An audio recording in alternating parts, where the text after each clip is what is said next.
Primate Talent Limited was incorporated in the year 2016 in the heart of London to meet the dynamic challenges of the talent supply chain. We focus on brand building and upskilling the relevant groups with right technology and content. We have spread our operations across India, Germany, UK, and US. My name is Amrita Mocherla. I'm a behavioral skills consultant with Primate Talent UK. I would recall the words of Richard Branson here, which says clients do not come first, employees come first. If they are taken care, they take care of the clients. So we all know that we do come with different talents, searching for different opportunities into the business world. Do organizations source the right talent? If so, are they able to sustain and retain this particular talent till a point where they reach their right opportunities? Where is this mismatch leading to? What are the repercussions? And there comes apparently, yes, there are repercussions which we are going to discuss today, and many more important aspects of our today's topic, underutilized retention strategies. I take this privilege to introduce our guest speaker here, Dr. Murali Padmanabhan. We welcome you, sir. I will also take a couple more minutes to give a brief introduction about our esteemed speaker. Mr. Murli is an organization development facilitator. He has a PhD in mathematics and he is a certified EQ, Harrison and Hogan assessments. And he is also a transformative alignment mapper. He is an integral facilitator and a team coach. Today, he is here with us with his immense experience in adult development and the corporates, and he is ready to dive right into the nuances of developing faculties of HR with respect to retention strategies.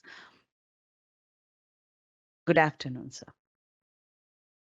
So to begin with, according to a study, 9 out of 10 companies in USA are finding it very difficult to retain the talent.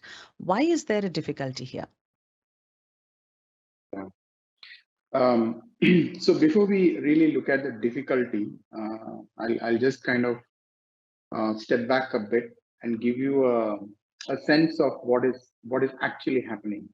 Okay, so and then we can really get into the details, right? See, Yes. what really happens is every employee when they join an organization. Uh, there is of course a contractual obligation that the employee needs to fulfill, right? And the organization also has a contractual obligation. And these are written agreements. Sometimes legal provisions provide those obligations. So those are written, right? So you have an agreement, you have an offer, and all of that. But there are a lot of unwritten contracts as well. In the literature, these are referred to as psychological contracts. Now, psychological contracts are very difficult to decipher. They require really quite a personal, hyper-personal touch to understand psychological contracts. Each employee could have a very different psychological contract with the organization. Uh, so, what happens is when an employee decides to leave an organization, it's primarily because of breach of the psychological contract. Now, most organizations, at least in my experience, struggle or fail to understand this breach. Typical, if you really see how organizations try to address retention is by doing exit interviews. Sometimes they do the exit interviews internally, or sometimes it's outsourced, thinking that it will provide some safe space and people would really give the truth as to why they're leaving the organization. Many a times people don't want to really, because it's a breach of psychological contract, they are really not wanting to voice it, right? And they would give some, I would say, surface level issues, and most of the strategies that are drawn are based on findings of these exit interviews. So there is compensation which comes as a factor, but I don't think people resign for money. most of them it's because of breach of psychological contract. Now, psychological contracts are, again, I said subjective, right? So in my mind, most retention strategies that are derived do not address to strengthen the contract or revisit the contract or reinforce the contract or renegotiate the contract. Now, for example, as an employee, I may have a psychological contract with the organization, which leads to a certain expectations that the organization should treat me in a certain way, behave in a certain way, and stuff like that. Now, those are never addressed; those are never spoken. Uh, so that's where I think the issue is. So most retention strategies, in my mind, do not really address the key issue, right? Uh, Now we can talk about what needs to be done. Um, I hope I have answered your question.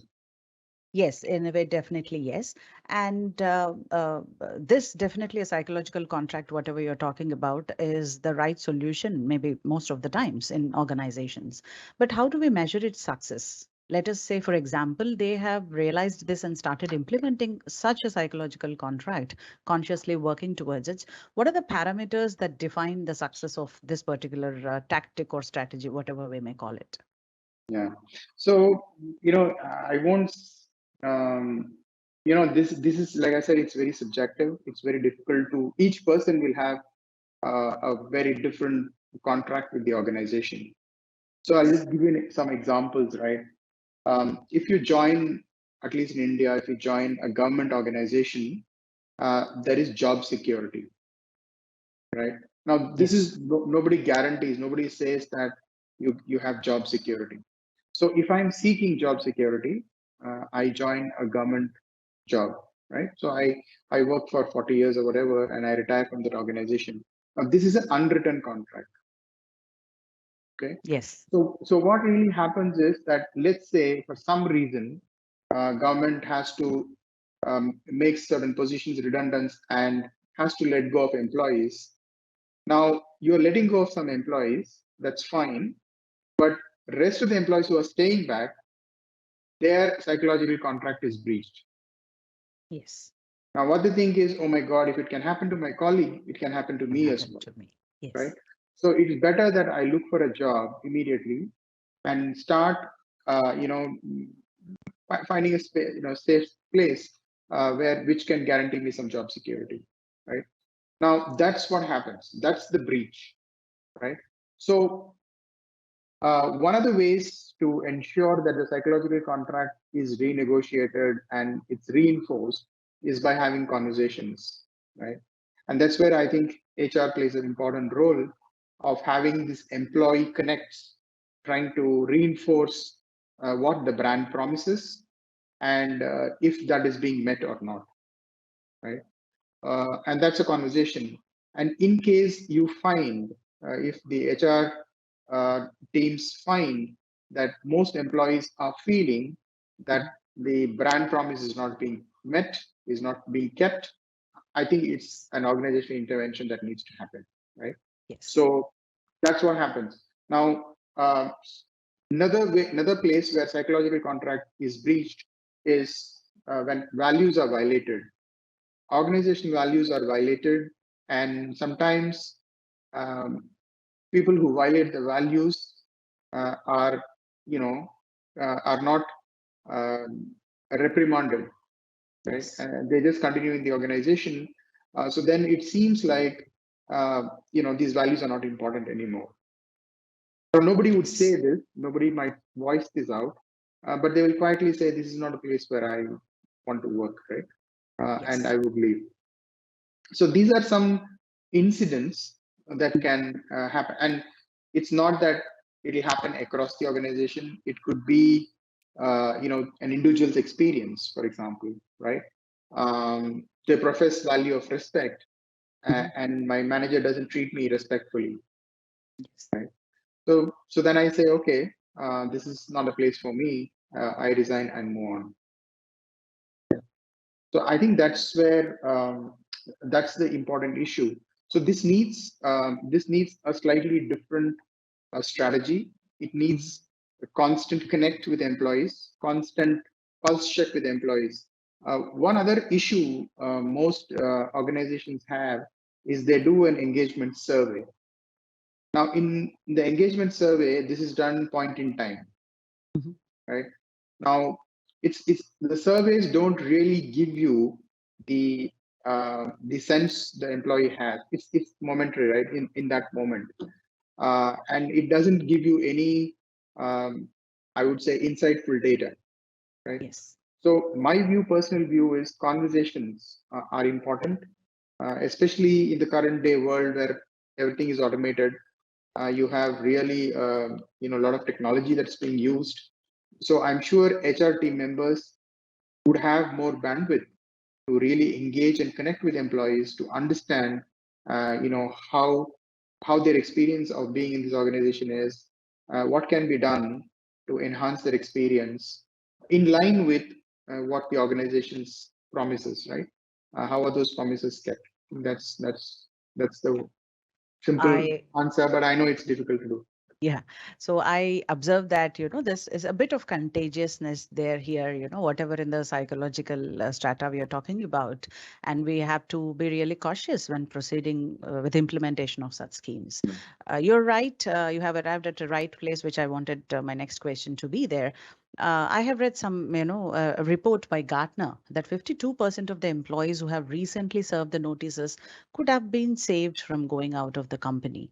And I have also learned that one of the corporate giants has pilot programmed its artificial intelligence based technology, which tracks the people who are about to leave organizations. And surprisingly, that turned out to be 95% accurate.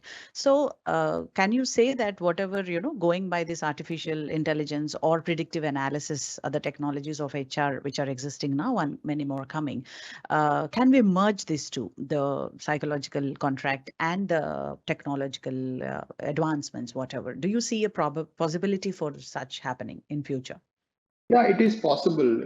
Obviously, there is enough data available, and it's possible for us to be able to accurately predict, especially using technology. But I think the issue is, see, I think it's a journey that an employee goes through, right? It's not like first time something happens, they immediately decide. And of course, there are a few people who may take impulsive actions. But I think what happens is it's a journey, it's a repeat of a similar experience that makes the employee, take that final decision, right? So of course, it can be predicted, but I personally feel intervening and helping and supporting an employee to make the right choice, right decision of staying back, I think is a human intervention. It cannot be done through technology. It has to be personal. Because when I feel, uh, you know, not valued, for example, or I feel disrespected, or I feel excluded, right? Not included, and I feel disconnected. Those kind of things certainly need a human intervention. That's where I said, see, one of the, I think some organizations have tried this as well. One of the things they do, instead of doing an exit interview, they do what is called as stay interviews, right? Yes. So what you Interesting. do is, yeah, so you have connects, instead of, just talking to an employee and saying, hey, how are you doing and what you're doing and stuff like that. You could have some pointed questions around what might help you stay for a longer period in this organization. See, one another reason for the psychological contract to break or to be breached is boredom, right? And there's a lot of studies done on boredom. If you do a same job for a long period of time, monotony sets in, right? Yes. So now, in some organizations, yes, you could give a variety. There is a possibility of moving people across different functions. Some organizations may not have that. There may not be a possibility to move people around in large numbers, right? So how do I make this job interesting? How do I help employees, make their jobs interesting? There's another concept called job crafting, which is very, very, I think, useful, but very highly underutilized in organizations. So job crafting is a very simple tool all one needs is to help an employee to really craft their job on three spheres, right? One is if they're very relational, if they really like social skills, they want to really build new relationships. That's what makes life interesting for them. Then can they craft their job in a way to be able to build new relationships, right? Or they could be cognitive, right? People like cognitive challenges. So can they craft their jobs? Now, crafting job does not mean you change your KPIs, you change your job description. No, it's the same job, but you're doing it differently. And then the third one is can I really make this job interesting? So I'll give an example. How do you make it interesting? People have hobbies. Typically, organizations, at least the places where I work, they have something called hobby clubs, right? So there is a photography club, there is a music band and things like that. Now the problem with that is it is good, but it's also taking away time from work, right? Yes.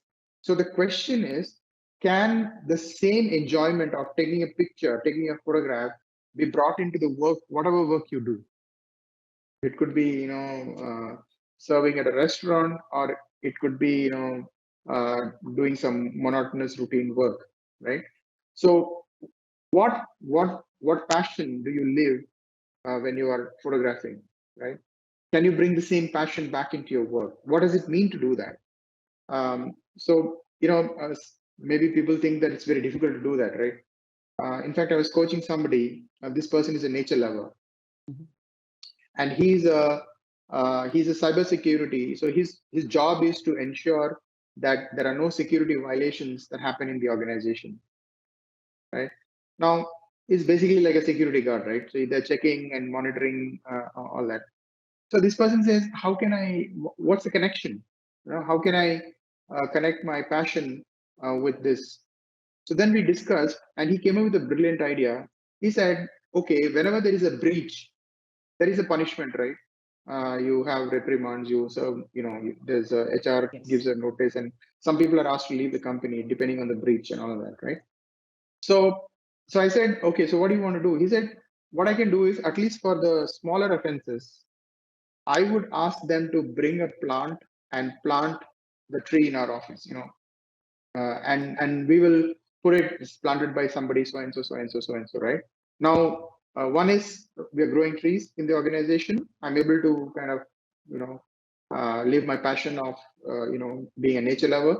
At the same time, the employee also gets to see the plant every day and remember the incident, right? So it's a constant reminder. Now this is what is job crafting, right? Another example, and this is slightly a dramatic example. You see, I saw a news item recently on the television where a traffic policeman in India, in one city in India, in the rain, is directing traffic. It's raining, it's pouring, Yes. and he's actually dancing. Yes. He's doing dance moves on the road and actually directing traffic. Now, people may say, "Oh, I can't dance." The idea is not dancing. He's doing Yes. his job, directing traffic, but having fun at work, enjoying things. Most HR, I'm sorry to say this, but what they do is when they say we want to bring fun into work, they create fun, meaning some games and some party and socializing. That's necessary, but it's not sufficient to increase engagement. What really happens is it's a momentary thing. They have fun. Once that fun is gone, then they go back to the Get again back. monotonous work, right? So the question is, how can I make my job more interesting? How can I help the employees make their jobs interesting? So can we job craft, right? So one of the things that makes their job meaningful and purposeful is when they are able to live their values through the job, right? When they're actually executing the job, if they're able to live their personal values. Now, the personal values may not be exactly the organizational values. There may be some difference, but normally it's in line with, otherwise you won't be in the organization for long. There will be some alignment, right? So can I ensure that help the employee be able to live their values in the work that they do, right? Now that makes purposeful, that brings meaning for them. So I think some of these are underutilized strategies. They're difficult to execute. It requires a lot of effort. But I think organizations which have been able to do this have really, shown good business performance, higher retention rates as well. This sounds very, very interesting actually, and quite doable, because what I could rightly understand what you're saying, to make the employee enjoy the benefit or the cognition, what happens in his brain out of the activities that he likes and correlate with the job. Yeah. What is the cost involved in this, be it the psychological cost or the implementation costs, physical, non-physical? Yeah. Is there something? Yeah. Yeah. You see, there is, if you really see, there is most companies do spend a lot of money on improving employee engagement, right? And generally, these are spent in um, in having social events, right? Fun events, team bonding events, outdoor events, and things like that. I think if a portion of that money can be directed towards this, right? And it really doesn't require a lot of money, right? It requires a little time investment. Yes. It requires conversations. It requires a little bit of coaching, helping employees figure out how can I make my job interesting, right? I think and meaningful. Many a times, people are not able to see the value that they actually deliver to the organization. That's again another big issue, right? At least there was a project in an organization where I was working. This was a stock exchange project. People were working for a stock exchange, and they were writing software. And these were college graduates. They would come, and they were doing some grievous mistakes, because of which the software would behave very erratically, and there was a lot of losses in the stock exchange. And the client was very unhappy with the quality of work. So I was the head of learning and development there, and they asked me, what can we do? Can we do some training? And that's what normally happens, right? So I said, have they seen the trading floor? Have these people who write code, have they seen a trading floor? Have they seen what happens with their software? The project manager said, what will that do? I said, just take them to the floor and see what happens. So they took them to the floor, the trading floor, and especially when the trading was happening, these were people, they were blown out, right? Like their software is being used in trading, and they were completely zapped.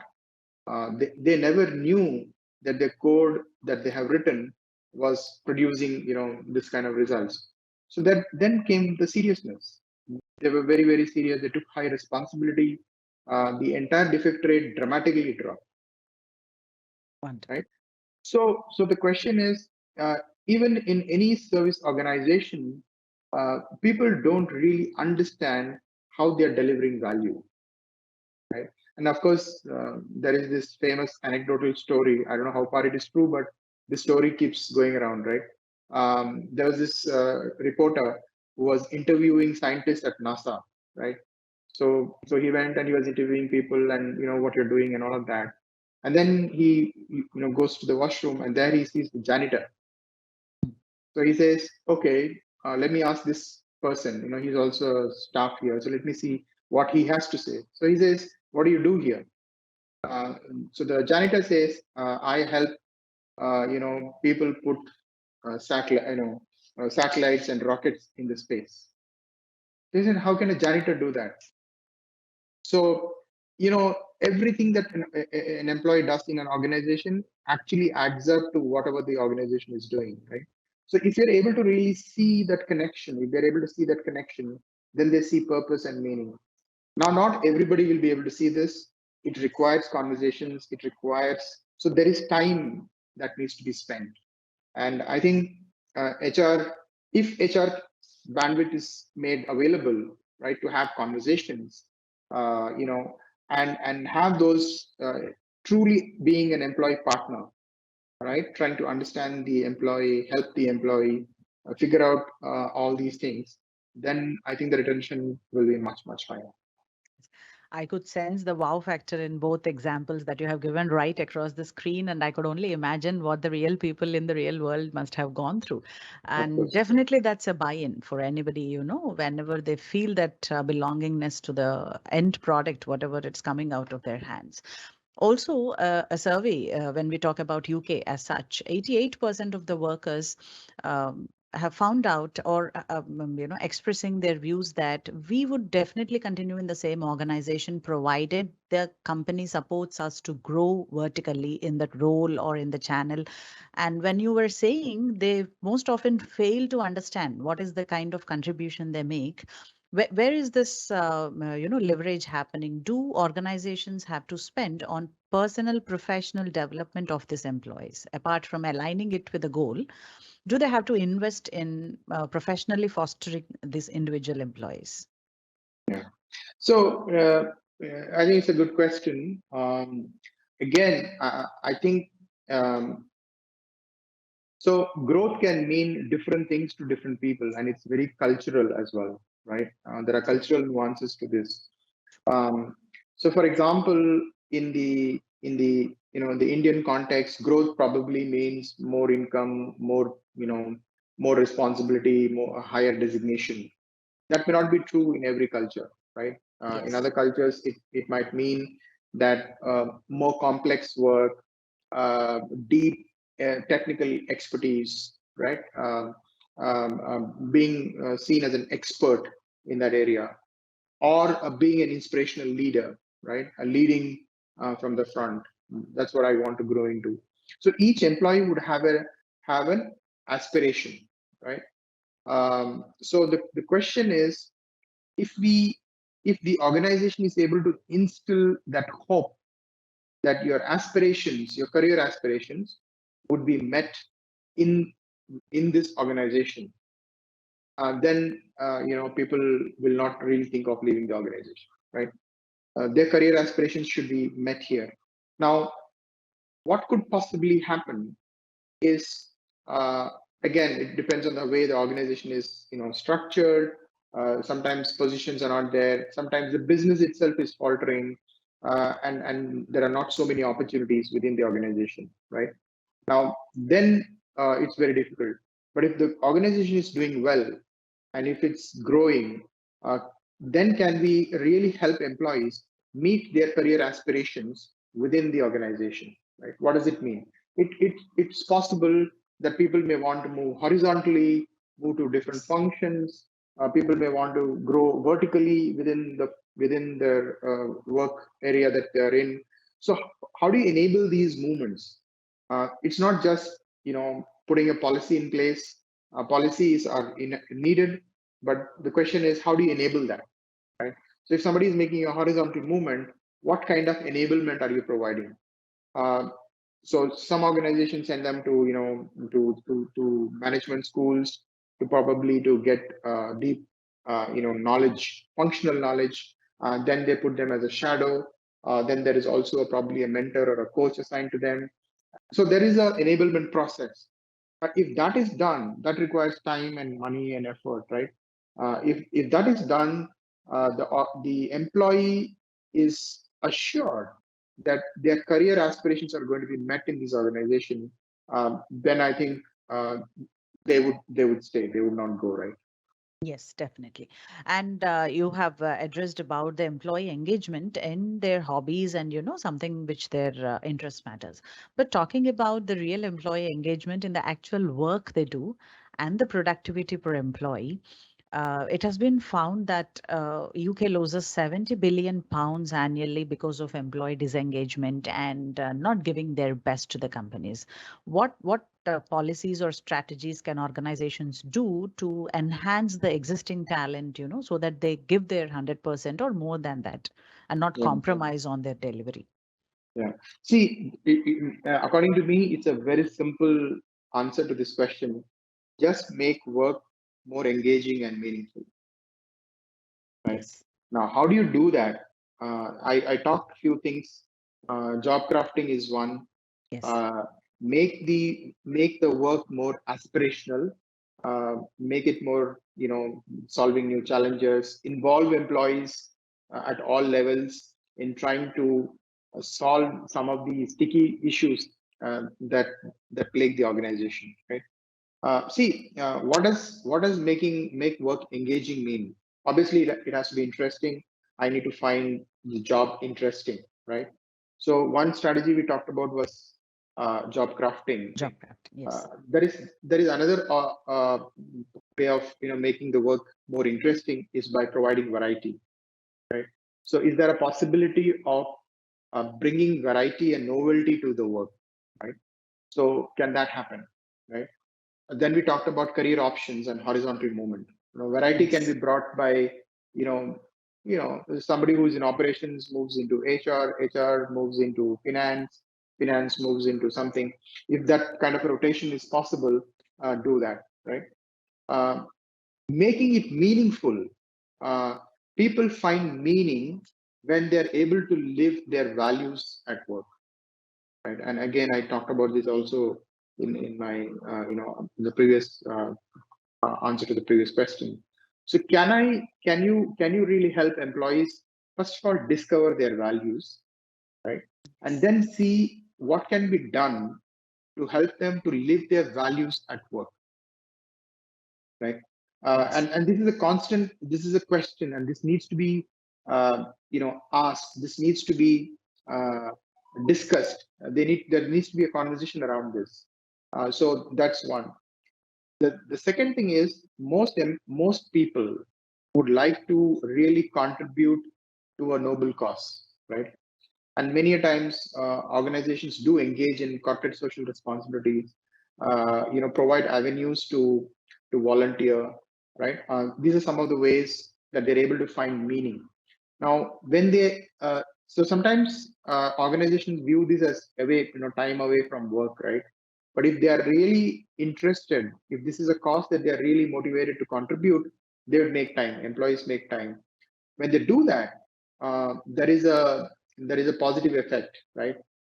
They feel satisfied, fulfilled, that they're able to give back to society. They're able to really engage in a cause that's really close to them and very dear to them, right? So this is how they find meaning. So how can you help employees find meaning in their work? The another one is value, right? Are you able to connect their work to the value that the organization is delivering to its clients or to the external world? So I think some of these things can help employees uh, to feel more engaged. Great. If everything is well and fine, whatever we have discussed here work brilliantly. In retrospective, we have all surpassed a pandemic, which devastated sectors across the globe, and many industries failed, crippled, and employees suffered. And we cannot say for sure that these things do not repeat, or we all, as an entire world or a planet, highly dependent on the technology. The risk might as well, or threat might as well, come in the form of technological issues, which where everything probably, God forbid, we don't do that. But yes, we do want to plan for such kind of things. So, can you throw some light on how organizations have sailed to keep up the employee engagement in this period? And any particular organic ways without relying too much on technology or this physical policies, where they can continue to be associated with employees in a healthy way in the long term? Yeah, I think.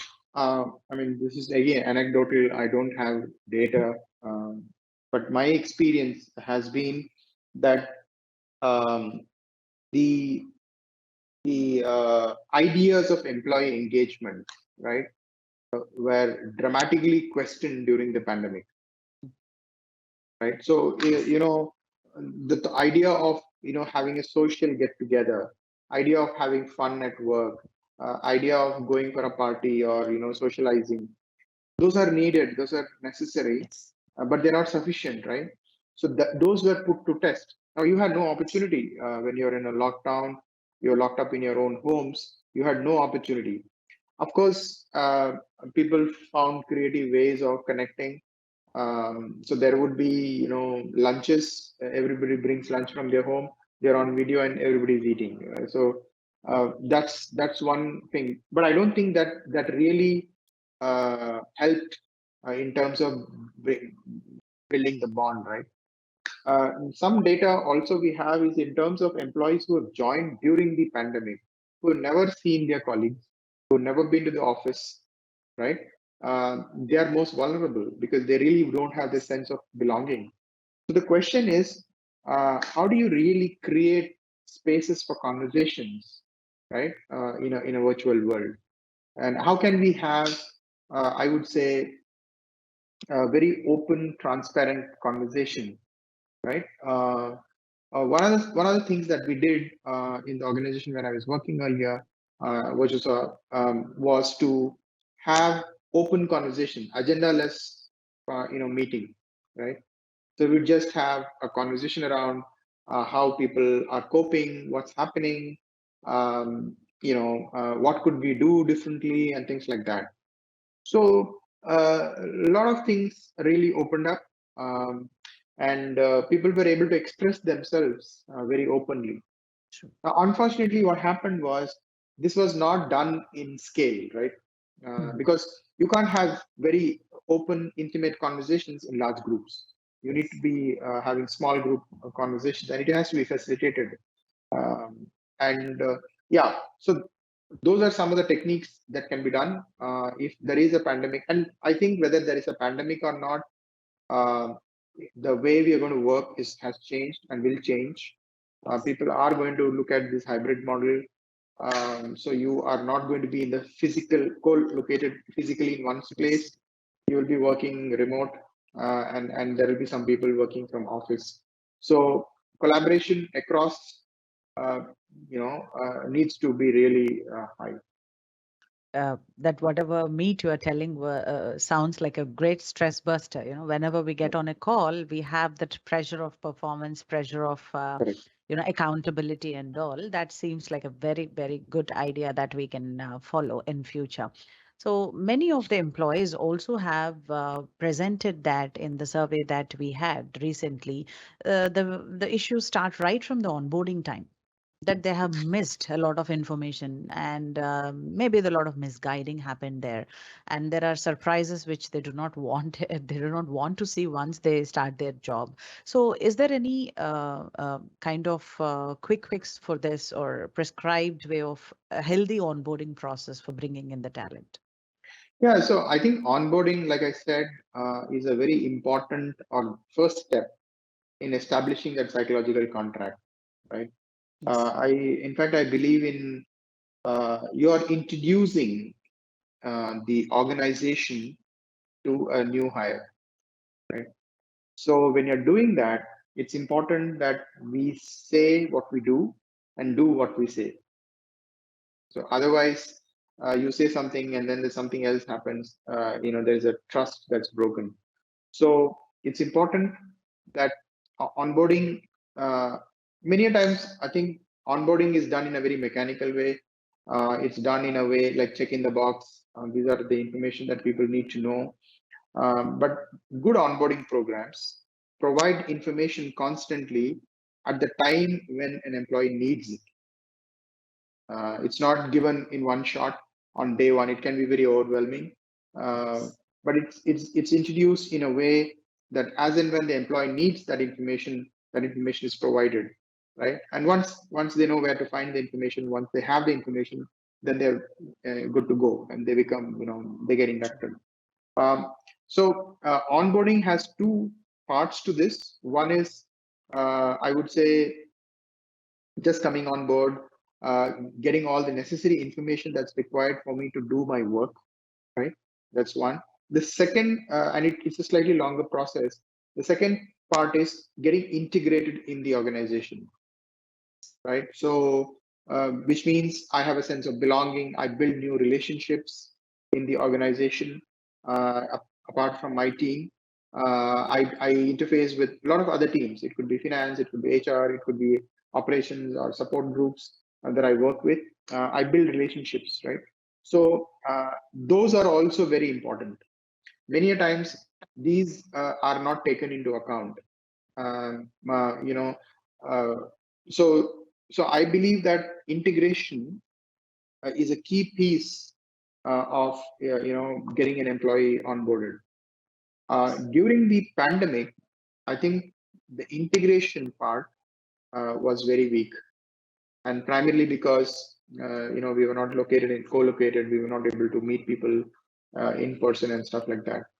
And I think when at least a little bit of uh, leeway was given, when people could come to office, at least for onboarding activities, new hires were invited to office. So I think it's a two pronged two phases to an employee. One is just coming on board, what I call as induction, and then integration. Integration, yes. That is great. And let us also look at the offboarding process, wherein, sometimes inevitably companies have to offboard the employees for reasons known. And even it can be a happy choice for an employee to move out of organization. It doesn't always have to be, but how do we take care that they do not leave with a bitter taste on the tongue? How can this process happen as seamlessly as possible so that he enjoys his journey and cherishes this for a long time in future? Yeah, I think one of the it's very important when you separate, uh, right? When the contract is closed and when there is a separation, I think that experience is very important. No, it's a relationship, right? It's not just because a person uh, uh, ceases to be the employee of the organization does not mean we have nothing to do with that person, right? Uh, Potentially the person could come back as a customer, come back as an employee, come back as a service provider. There are possible ways of the employee getting re-engaged, ex-employee getting re-engaged with the organization. So it's extremely important that the offboarding process is paid attention to, is given importance to as much as the onboarding processes, right? I would say they are equally important, irrespective of whether voluntarily the person is leaving or because of some business issues you're letting go of them, right? Because of redundancies and things like that. So I think it's important to pay attention to both these processes. Again, I go back to my original point of the psychological contract. These are opportunities, these are touch points where you can reinforce the psychological contract with the employee, right? So the employee remembers, cherishes the experience he or she had while leaving the organization. True. You have pointed out rightly about the difference in the, achievement standards or like criteria for people across cultures. So I would like to bring about the same difference in generations from where I come from.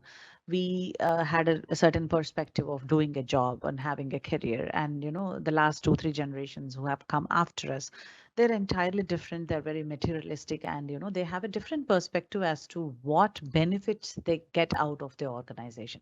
So where do companies strike this balance to please this young blood, these people who have been, coming as fresh into organization, at the same time keeping it on a low cost or no cost basis that be physically appealing to the people of these days? Yeah. So I have a slightly different view on this. Mhm. I don't personally think that the younger generation is more materialistic than my generation, right? Okay. I think it's a question of the I think at least my generation would be happy by a standard policy, right? You put a policy in place, okay, there is a benefit that's given to everybody, I'm happy. Yes. But I think this current generation, and rightly so, their experience, everything that they experience in the world today, is highly hyper personalized. True. right? So you go to Amazon, all the products that I want, the products that I like are shown to me, right? Yes. That's what I want. So I want real hyper personalization at work. Whereas most organizations say, no, no, no, we have a policy, this is a standard policy, and things like that. So I'll give you an example. I think there was this insurance, group insurance that was being done, right? And typically in organizations, what happens is more the senior you are, higher insurance coverage for you because you have a larger risk, right? Yes. Because you are more, you're holding a responsible position. So there is a risk to the organization. The organization is covering the risk. So the insurance cover is higher. Yes. Right? True. Now that's a logic that you're using. But according to the junior people, life is life, right? Yes. Now, so why not personalize it, right? Why not make it individual and not based on the role that the person is doing, which I think is a fair thing. Now, it's a question of how does the organization engage with such expectations, right? And what space do you give to be able to voice such expectations? Yes. I think those are important things. And if you're really creative, and some organizations have done that, if you're very creative, you're able to really create space and come up with solutions that are very attractive for these people, right? Yes.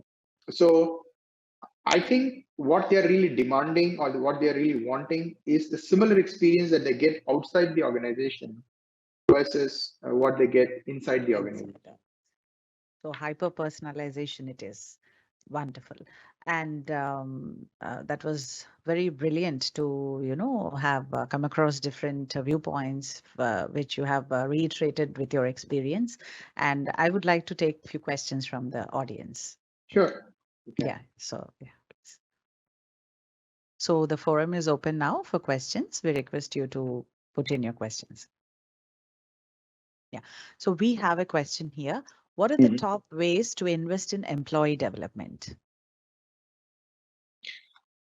Um, So again, I think there are different interventions that an organization can think of, right? One is, I think development is done for two reasons. One is to help the employee meet their career aspiration, like I talked about that. So there could be different, interventions. Uh, like, for example, let's say you are enabling a horizontal movement. Somebody is moving from one department to another department. They would certainly need new knowledge, right, to be able to carry out that work. So if they're interested in doing that, then the organization would support in helping them gain new knowledge.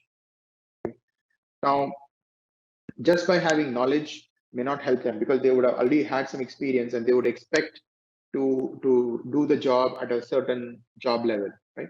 Yes, So they would need experience as well, right? And exposure. true.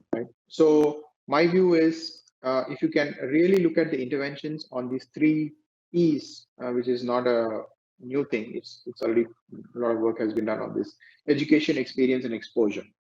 Right? In today's world, coaching seems to be working very well because it's a very hyper personalized developmental intervention. You're working one on one with a coach. Some organizations tend to have a mentor who's able to kind of help you. Mentor comes with expertise, right? Whereas a coach Yes, is more helping you to reflect and ask those questions and helping you to take actions and hold you accountable on those actions and stuff like that. So, in my view, these are some of the ways to look at it. Now, the question is investment. How do you invest, right?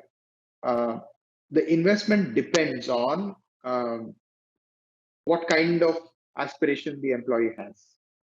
Like, for example, if it's a horizontal movement, you may have to invest a lot on education. If they have to, they have to go to an Ivy League school, they may not have the budget, so you may fund their education. Then they come back, and then you help them integrate in the department, right? true. Or You may give them a sabbatical. You may partially fund their education. So you may have different policies of continuing education, right? Now, if it's an aspiration for them to grow vertically within their line of expertise, then it is more of training that you're going to provide, right? Deepening their skills, deepening their knowledge, Yes. which you will be investing. There, probably you will invest more on experience and exposure, right? True. So helping people play a shadow a role, play stretch assignments and things like that. So you may be doing those kind of things, right? So it depends on what outcomes are you trying to target from these developmental interventions.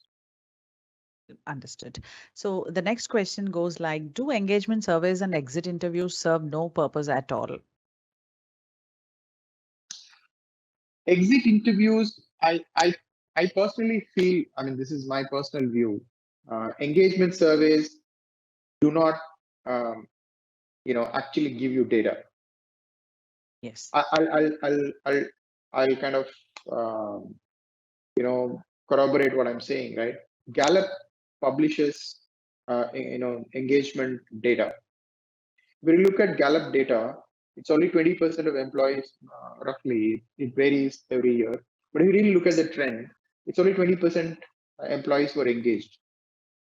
And the latest one, it says that 19% of the employees are actively disengaged. True. Right? Now, if employee engagement surveys are doing something, right, then we should have, a different levels of engagement, right? And engagement, uh, engagement is not something constant, right? I mean, it can't be measured in time. This issue with survey is the survey gives you a sense of what I think or what I'm going through, my experience in that moment. It can change right after the, Survey. survey, and then I get disengaged. And if you are acting on the information that I gave you earlier, it may not be the right thing. So in my Yes. mind, engagement surveys probably you need to triangulate with other factors. For example, if you have productivity measures, KPIs, if you're doing some objective measures, does heightened engagement result in higher productivity, for example? Does a higher engagement result in low defect rate, for example, or higher customer satisfaction? Is there a correlation? If there is no correlation, then there is something wrong, right? Yes. So here we have another question which says, how can organizations recognize and reward employees beyond basics? Yeah, I think again, many a times I find these recognition is not necessarily an award. Okay, recognition is also saying that your work is valuable. Recognition is also saying that, oh my God, I'm seeing your work is so beautiful. You're doing some fantastic work. Also providing opportunities for them to showcase their work. Right? There are organizations which have uh, you know, internal conferences, for example, or internal fairs, for example, where employees can come and showcase some things that they have done beyond their work, right? Some solutions, products, ideas, innovations. They do have competitions. They have hackathons, ideathons, right? Now, these are opportunities for employees to really showcase their work. Now, not everybody will win an award. Not every award gets into an idea. So, but you do get an opportunity to showcase. Yes. So, for example, or sometimes organizations also fund these ideas and they take it to the customer. There is an investment council. So your idea gets productized. It takes shape. uh, I feel recognized. I may not really get anything out of that. I don't get monetary benefits. I don't get big certificates. But so there are ways of doing that. Uh, um, if I'm able to showcase my work and take pride in what I do, I feel recognized. So what are the opportunities that the organization provides to showcase my work and, so that I can really talk about it very proudly? True. We have another question that says, how to socialize the job craft with maximum number of organizations, or how do you get a reach for whatever the proposed, so like whatever the job craft we are talking about? See, job crafting, I think, is quite well researched. There's a lot of articles available. I think the way I understand the question is, it's more, how can I scale job crafting, right? Yes, How can I yes, make it, true. how can I help every employee in the organization to craft their job? It's a very simple exercise. You can do it in groups. Uh, Basically, what needs to happen is each employee needs to be able to do their value clarification exercise, need to figure out what they are passionate about, right? And these are two things. Then the question is, how can I live my values and how can I bring my passion, the whatever I'm passionate about, in my job? What tweaks I need to make? They have to just do that. Once they do that, then you have to see if there is any enablement process or enablement work that needs to be done. That's it. So you can do this work with a group of 30 people, 30, 40 people, and get them to do some small work. And after that, they carry it back into their workplace and they actually execute on that. True. So here we have another one, which goes, how to analyze the retention factors influencing the retention of employees in the IT services specifically.